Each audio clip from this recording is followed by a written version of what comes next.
सुस्वागतम सुस्वागतम. श्रीरंग सहनिवास गणेशोत्सव मंडळ सर्व गणेश भक्तांचं हार्दिक स्वागत करीत आहे.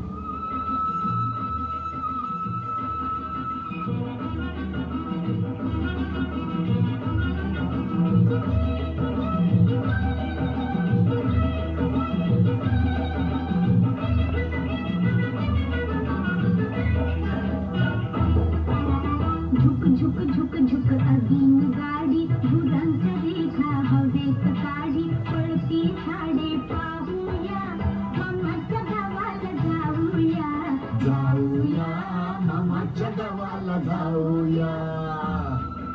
मला खात्री आहे हे गाणं इथे उपस्थित सर्वच वयोगटातील स्त्री पुरुषांनी आपापल्या लहानपणी म्हटलं असणार आणि अनुभवलं देखील असणार. हाताचा पंजा ओठांच्या चंबूवर उभा धरून सर्वच मोठ्यांनी आपल्या छोटुल्यांना गाडीचा झुकझुक झुकझुक झुकझुक झुकझुक आणि इंजिनाच्या शिट्टीचा कूक कूक असा आवाज काढून दाखवलाच असेल. तर सांगायचा मुद्दा हा की आपण अगदी पाळण्यात असल्यापासून आपल्याही नकळत आपल्या जीवनाचा अविभाज्य भाग असते ती म्हणजे रेल्वे गाडी, जिला शुद्ध मराठीत लोहपथ गामिनी असं म्हणतात. भारतातली पहिली रेल्वे सुरू झाली ती 16 एप्रिल 1853 ला ब्रिटिशांच्या राजवटीत.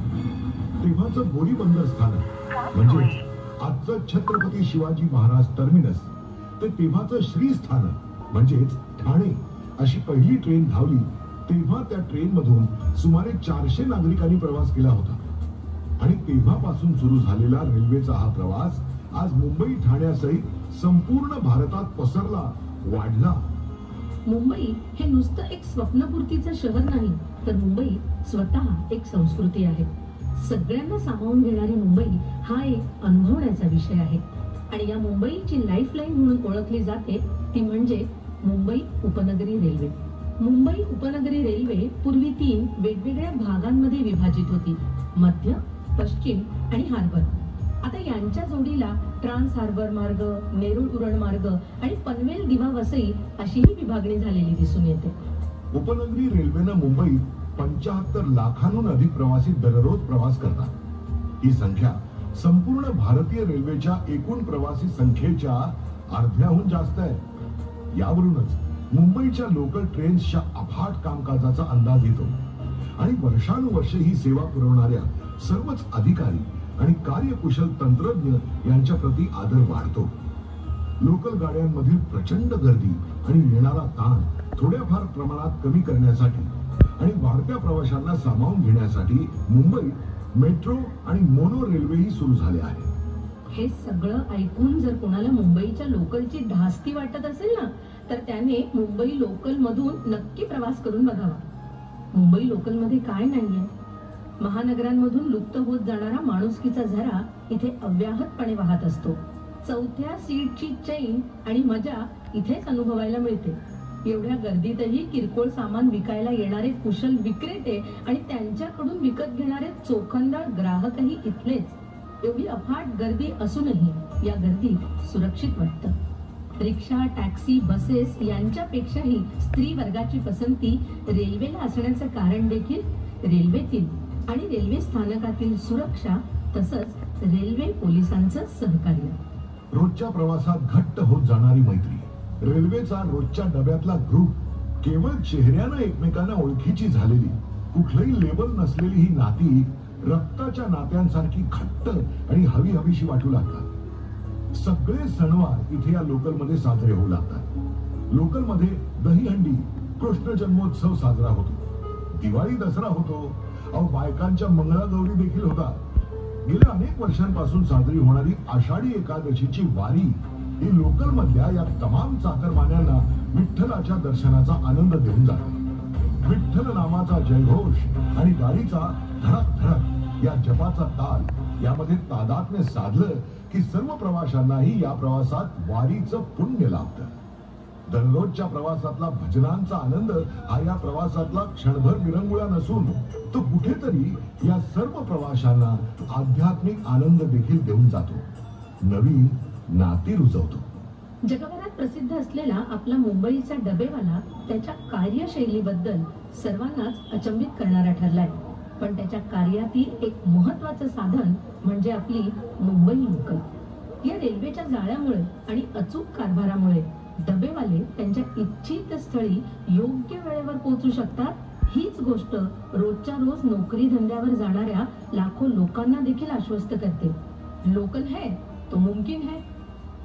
रोज लाखो प्रवाशांसाठी लाईफ लाईन असलेली मुंबई लोकल 8 वर्षांपूर्वी 4 जुलै 2006 रोजी हादरून गेली होती. पश्चिम रेल्वेच्या माटुंगा रोड, माहीम, वांद्रे, खार रोड, जोगेश्वरी, बोरिवली आणि मीरा रोड या स्थानकांदरम्यान एका पाठोपाठ असे 7 स्फोट झाले.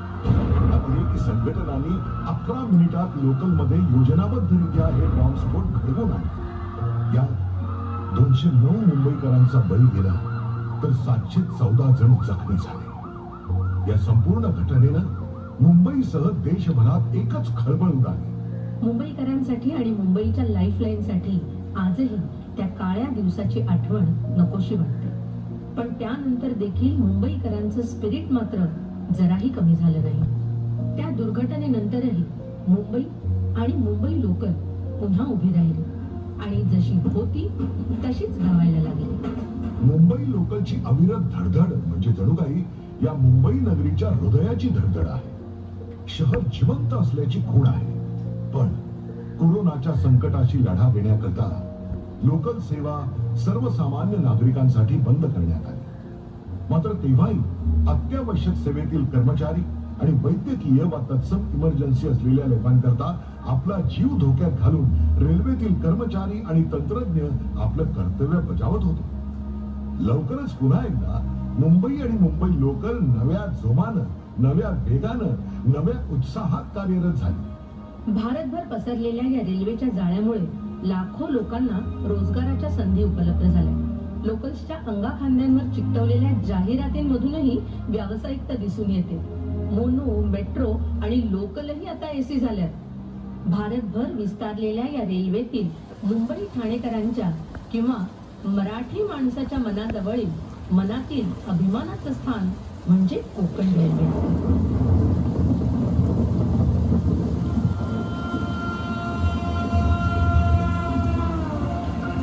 उंच सखल भूभाग, अनेक नद्या, डोंगरदऱ्या, अतिवृष्टी इत्यादी कारणांमुळे कोकणात रेल्वे सुरू करण्यात अनेक अडथळे येत होते. भूसंपादनातील अडथळे, अनेक खटले, दुर्गम भूरचना, पावसाळ्यात कोसळणाऱ्या दरडी, मुसळधार पावसामुळे होणारी पूरसदृश परिस्थिती यासारख्या अनेक बाबींवर मात करत कोकण रेल्वेचं स्वप्न वास्तवात उतरलं. रायगड जिल्ह्यातील रोहा स्थानकातून सुरू होणारा कोकण रेल्वेचा मार्ग 741 किलोमीटरचा प्रवास करून पार कर्नाटकातील तोकूर या स्थानकात संपतो. कोकण रेल्वे हा मुंबई व मंगळूर या महत्वाच्या बंदरांना जोडणारा भारतीय रेल्वेचा एक मार्ग आहे. आपल्या या कोकण रेल्वेच्या प्रवासात काही अचंबित करणाऱ्या गोष्टींमध्ये प्रामुख्याने ज्याचं नाव घेता येईल तो म्हणजे रत्नागिरीतील पानवल सेतू. आशियातील सर्वात उंच पुलांमधील 3ऱ्या क्रमांकावर असलेला आणि भारतातील सर्वात पहिला उंच पूल म्हणून ओळखला जाणारा हा पानवल पूल रत्नागिरीला आहे. पुलाच्या दोन्ही बाजूला बोगदे आहेत. रत्नागिरीच्या पानवल नदीवर 1997 साली 64 मीटर उंचीचा आणि 424 मीटर लांबीचा हा ब्रिज हे कोकण रेल्वेच्या उभारणीतील अनेक आव्हानांपैकी एक महत्वाचं आव्हान आणि अतिशय अभिमानास्पद अशी कामगिरी आहे. गेल्या काही वर्षांपासून तरुणाईला आणि पर्यटकांना भुरळ पाडणारं एक निसर्गरम्य असं कोकण रेल्वेच्या प्रवासातलं स्थान म्हणजे दूधसागर धबधबा. गोव्यातील मांडवी नदीवरील हा धबधबा अनेक चित्रपटांमधून आपण बघितला असेल. मडगाव बेळगाव लोहमार्गावरील हा धबधबा भारतातील सर्वात उंच धबधब्यांपैकी एक आहे. पश्चिम घाटातील हा भाग घनदाट जंगलांनी वेढलेला आहे. पावसाळ्यात याचं दृश्य अतिशय विलोभनीय दिसत असल्यानं हजारोंच्या संख्येने स्थानिक तसेच विदेशी पर्यटक इथे भेट देत असतात. थोडक्यात काय तर मुंबई ठाणे शहरांची ही लाईफ लाईन किंवा असं म्हणूया की संपूर्ण भारताची ही जीवनवाहिनी जास्तीत जास्त प्रगत आणि कार्यरत राहील ही जबाबदारी जेवढी सरकारची, शासनाची आहे तितकीच ती या देशाचा नागरिक म्हणून आपली देखील आहे. विना तिकीट प्रवास न करणं, रेल्वे आणि रेल्वे स्थानकात स्वच्छतेचे नियम पाळणं, पावसाळ्यात किंवा कधी तांत्रिक कारणांमुळे गाड्या उशिराने धावत असतील तर संयम बाळगणं, तरुणांनी रील्स बनवण्याच्या नादात कुठलंही स्टंट रेल्वेत किंवा रेल्वे स्थानकांवर न करणं यासारख्या अनेक छोट्या छोट्या कृतींमधून आपण रेल्वे प्रशासनाला नक्कीच सहकार्य करू शकतो.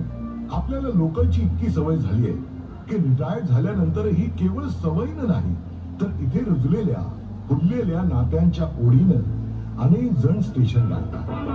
झुक झुक झुक झुक अगीन गाडी धुरांच्या रेखा हवेत काढी पळती झाडे पाहूया मम्माच्या गावाला जाऊया जाऊया. आपल्या लहानपणापासून सुरू झालेला हा प्रवास केवळ मामाच्या गावालाच नाही तर वयाच्या प्रत्येक टप्प्यावर वेगवेगळ्या ठिकाणी सुरूच राहतो. आपल्या लोकल सोबत, आपल्या लाईफ लाईन सोबत. रेल्वे सोबतचा यापुढील प्रवास देखील सुखकर आणि सुरक्षित होत राहू दे हीच या गणराया चरणी प्रार्थना आणि मागणं. बोला गणपती बाप्पा मोरया, मंगलमूर्ती मोरया, गणपती बाप्पा मोरया, मंगलमूर्ती मोरया. रेलगाडी रेलगाडी रेलगाडी रेलगाडी बीच वाले स्टेशन बोले रुक रुक रुक रुक रुक रुक रुक रुक. यहाँ से वहाँ वहाँ से यहाँ से वहाँ वहाँ से फ्लाइट जाती पार कर जाती बालू रेत आलू के बाजार